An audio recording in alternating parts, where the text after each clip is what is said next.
nessa gangorra. Outra discussão também recorrente no Brasil é a questão do seguro agrícola. Nós temos, quais são os reparos que têm que ser feitos ao Proagro, à política de seguro agrícola? O seguro que a gente tem, Elival, é um seguro de crédito. Só ganha o banco, quer dizer, o banco não perde, né? Então, nós precisamos ter seguro de renda para o agricultor. Se tem uma queda acontece uma intempérie, um problema climático grave, né? Uma seca, uma enchente, um granizo e assim por diante, você ter a garantia do seguro de renda. Não seria bem um lucro cessante, mas um seguro de renda para o agricultor. E isso seria criar um sistema próprio para a agricultura, com organismos de resseguros, com digamos, uma estrutura muito forte em relação a isso. Hoje, a única lavoura que tem um seguro, bem administrado é a lavoura de tabaco, no sul do país, que é a maior, e também dedica 85% da sua produção para a exportação. Essa, desde o começo, ela sempre teve uma organização de cadeia produtiva e ela tem a proteção de seguro de renda e seguro para os produtores de fumo, na organização da entidade, a FUBRA, que é a organização. Explica melhor essa questão do seguro bancário e do seguro de renda, para a gente entender bem isso aí. Seguro bancário é o seguro que paga o crédito que você tomou no banco. O cara tomou 100 mil emprestado. Tomou 100 mil, vai lá, o seguro, o Cobrago vai lá e paga o banco. Paga o banco. Mas ele continua no prejuízo. Você perdeu a safra, aí você ficou com o prejuízo de comprar o produto, você comprou semente, você comprou os defensivos, você comprou tudo, está lá devendo, está devendo para os fornecedores. E o banco está salvo. Está salvo. E convenhamos que não é uma política adequada essa. Né? E política de preço mínimo? O que é que a senhora diria sobre a política de preço mínimo? Ela, claro, numa situação, nós temos que adotar um mecanismo híbrido aqui, porque nós estamos numa economia de mercado, então tem que ver o mercado, por isso que soja, por exemplo, não está preocupado com o preço mínimo, porque o mercado é que regula, né? E a questão também de outros produtos pela mesma situação, o açúcar e assim por diante. Então, eu teria que esses produtos que formam a cesta básica, feijão, arroz, e agora, voltando ao arroz, que está numa situação muito complicada, mesmo a comercialização, o que é a cesta básica?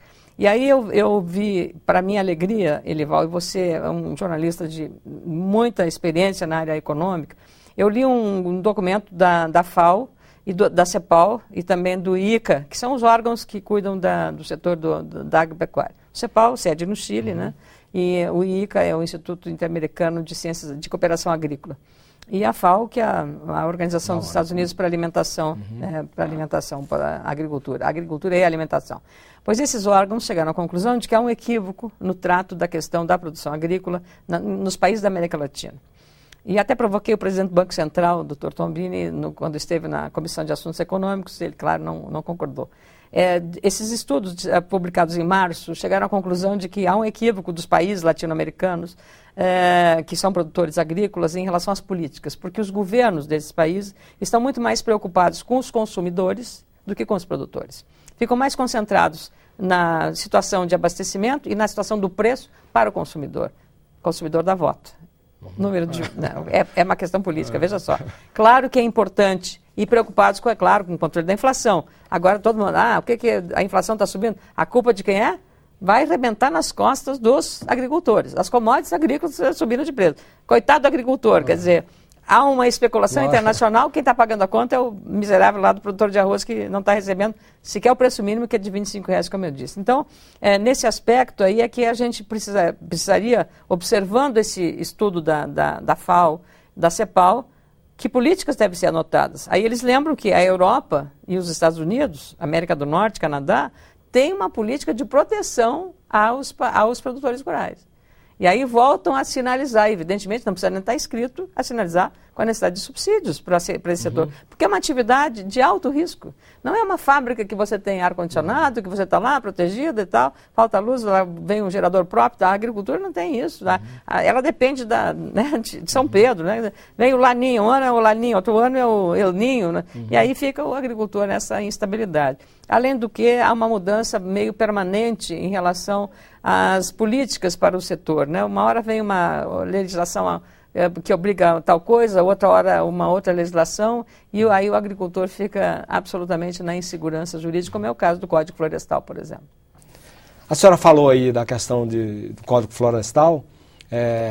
Como é que a senhora está vendo essa briga, né, entre dois lados? De um lado a produção, de outro lado os protetores do meio ambiente. Quer dizer, dá para chegar a um acordo, a um consenso? O agricultor também é protetor do meio ambiente, Elival. Nós temos que tirar esse estigma que produtor quer destruir o meio ambiente. Não, pelo contrário. Talvez mais preservacionistas sejam os agricultores, que estão usando essas tecnologias modernas para preservar o ambiente. Ele sabe que preservar o ambiente é preservar o futuro dele, da sua atividade. É dali que ele tira o seu ganha-pão, a sua renda.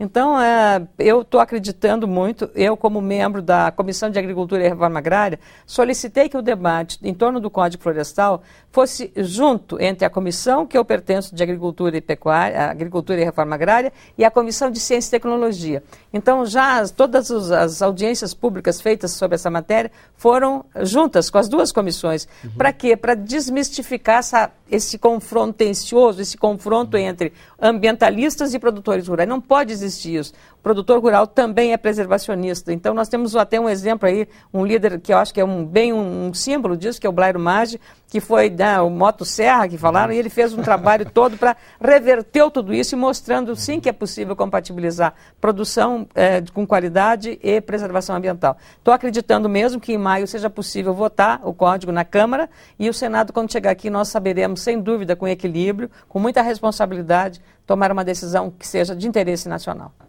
E o Cidadania fica por aqui. Se você tiver críticas ou sugestões ao nosso programa, entre no nosso portal www.senado.gov.br/TV. Nós agradecemos a entrevista e os esclarecimentos que nos foram prestados aqui pela senadora Ana Amélia, do PP do Rio Grande do Sul, sobre questões cruciais da agricultura brasileira. A você de casa que nos acompanhou, muitíssimo grato pela sua audiência e até o próximo Cidadania. Até lá.